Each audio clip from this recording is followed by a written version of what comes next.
नमस्कार दोस्तों, अनुभव की सीढ़ी के सभी दर्शकों व श्रोताओं को मेरा प्यार भरा नमस्कार। दोस्तों, आज हम बात करेंगे एक नवगीत संग्रह की जिसका नाम है शब्दों की तपती दोपहरी।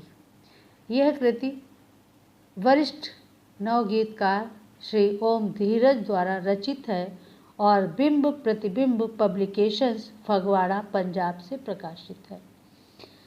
श्री ओम धीरज जी वरिष्ठ पीसीएस रहे हैं और अपर आयुक्त प्रशासन वाराणसी मंडल वाराणसी से अवकाश प्राप्त हैं। आपकी इससे पूर्व भी अनेक पुस्तकें प्रकाशित हो चुकी हैं, जिसमें से बेघर हुए अलाव, सावन सूखे पाँव, बंधे नाव किस ठाव तीनों नवगीत संग्रह हैं और रेता पड़ल हिया में भोजपुरी गीत नवगीत संग्रह है। सजातो येन जातेन ये भर्तृहरि शतक त्रयी मूल सहित हिंदी छंदानुवाद आपने किया है। आपको उत्तर प्रदेश हिंदी साहित्य संस्थान द्वारा नामित पुरस्कार निराला पुरस्कार, सुब्रह्मण्य भारती पुरस्कार, राज्य कर्मचारी साहित्य संस्थान उत्तर प्रदेश द्वारा जयशंकर प्रसाद पुरस्कार तथा हिंदी साहित्य सम्मेलन प्रयाग द्वारा साहित्य महोपाध्याय डॉक्टर शंभुनाथ सिंह नवगीत पुरस्कार, श्री कृष्ण तिवारी पुरस्कार, डॉक्टर शिव बहादुर सिंह भदौरिया स्मृति सम्मान सहित अनेक पुरस्कार व सम्मान प्राप्त हो चुके हैं। आपने अक्षर सुमन, चंदौली कल और आज, इक्ष एकादश जैसे कृतियों का आपने संपादन किया है और आप अक्षर आरसी साहित्यिक एवं सांस्कृतिक संस्था जौनपुर के संस्थापक संरक्षक हैं। इसके अतिरिक्त मातृ पितृ संस्मृति सेवा संस्थान के संस्थापक हैं और अनेक सामाजिक साहित्यिक और सांस्कृतिक अवदानों हेतु आप सदैव कृत संकल्प रहते हैं। वर्तमान में आप महामना ग्रामीण पुस्तकालय एवं कलाम वाचनालय भदौरा के प्रबंध निदेशक हैं। आपकी साहित्यिक गतिविधियाँ निरंतर आपको ऊर्जावान बनाए रखती हैं। इस कृति के संबंध में भारतेंदु मिश्र, जो कि स्वयं में दिल्ली के वरिष्ठ नवगीतकार हैं, उन्होंने अपनी बधाई शुभकामना संदेश प्रेषित किए हैं और वे लिखते हैं कि शब्दों की तपती दोपहरी भाई ओम धीरज जी का तीसरा नवगीत संग्रह है। वे हिंदी और भोजपुरी दोनों भाषाओं में लगातार सृजन करते रहे हैं। इस संग्रह के गीत हमारे जीवन संघर्ष और सामाजिक सांस्कृतिक मूल्यों के विघटन के दस्तावेज हैं। ये अधिकांश गीत जीवन के यथार्थ को लेकर सजग चेतना से लिखे गए हैं। कहीं कहीं सपाट और खुरदरे होकर भी इन गीतों में लोक जीवन की पैजनी लगातार बजती हुई सुनी जा सकती है। ओम धीरज जी को इस गीत सृजन हेतु बहुत बहुत बधाई। इस गीत के संबंध में, इस नवगीत संग्रह के संबंध में सहायक प्राध्यापक हिंदी विभाग, मानविकी संकाय, lovely professional university Phagwara Punjab के आदरणीय अनिल कुमार पांडे जी लिखते हैं कि संग्रह में शामिल 9 गीतों को पढ़ते हुए आप पाएंगे कि लोक प्रचलित मुहावरे और लोकोक्तियों के प्रयोग सहज ही आकर्षित करते हैं। भाषा में शब्दों का चयन बड़ी सावधानी से हुआ है। सरलता इतनी कि संग्रह में शामिल नवगीत मस्तिष्क से नहीं हृदय से ग्राह्य हैं। गीत और नवगीत के मोह अंधकार ने पहले ही भरमाया हुआ था।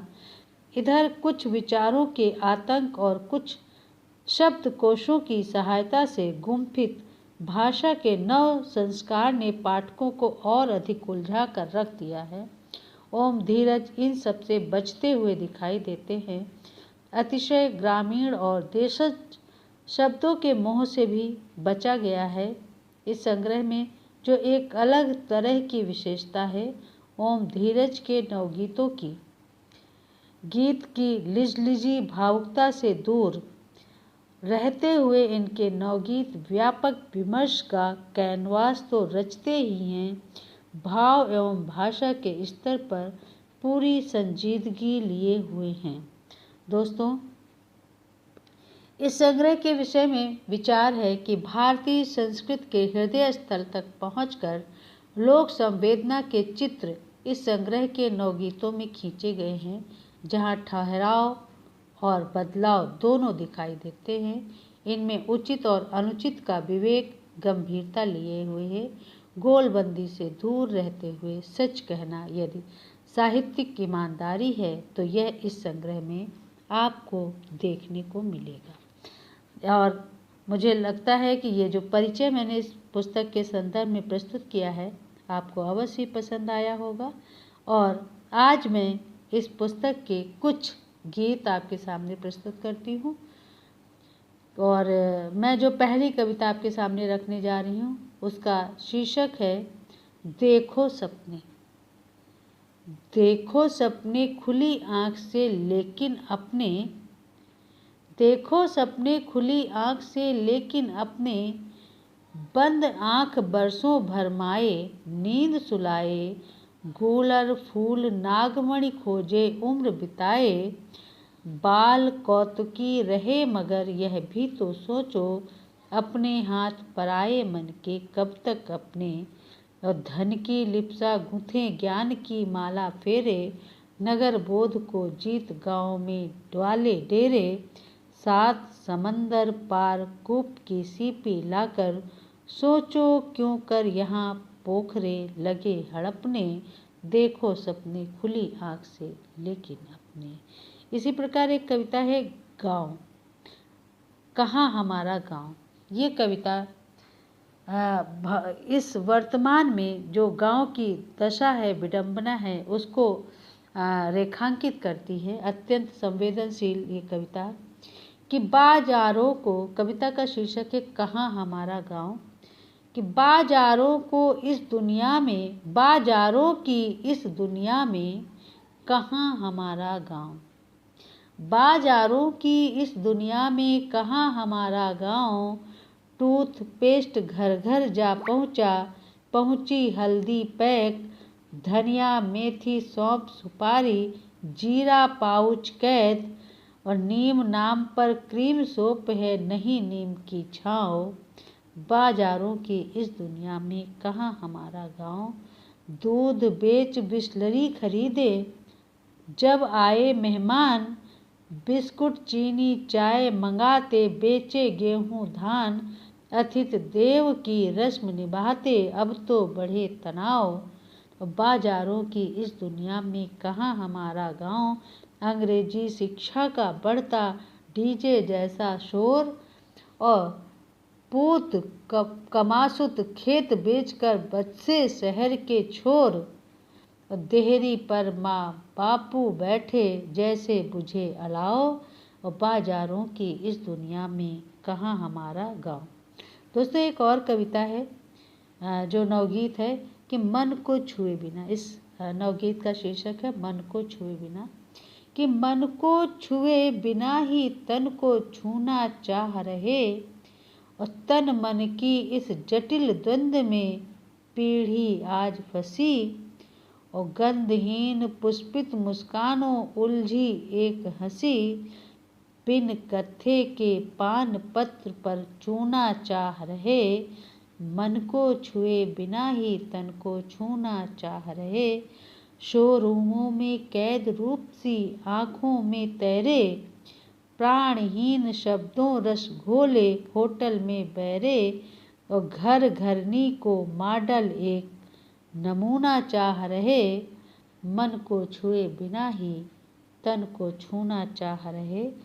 और एक और कविता जो हमारे समय की वर्तमान की सामाजिक वैषम्यता को प्रकट करती हुई ये नवगीत है, जो मैं आपके सामने रख रही हूँ, कि जाति वर्ग में बीज घृणा का, जाति वर्ग में बीज घृणा का बोते जाएंगे, हम तो लेखक बड़े वर्ग के होते जाएंगे, और गैर जात के रचे गए का अर्ध सत्य ही पढ़ना है। काट छाँट कर एक नया अभिजात्य हमें ही गढ़ना है।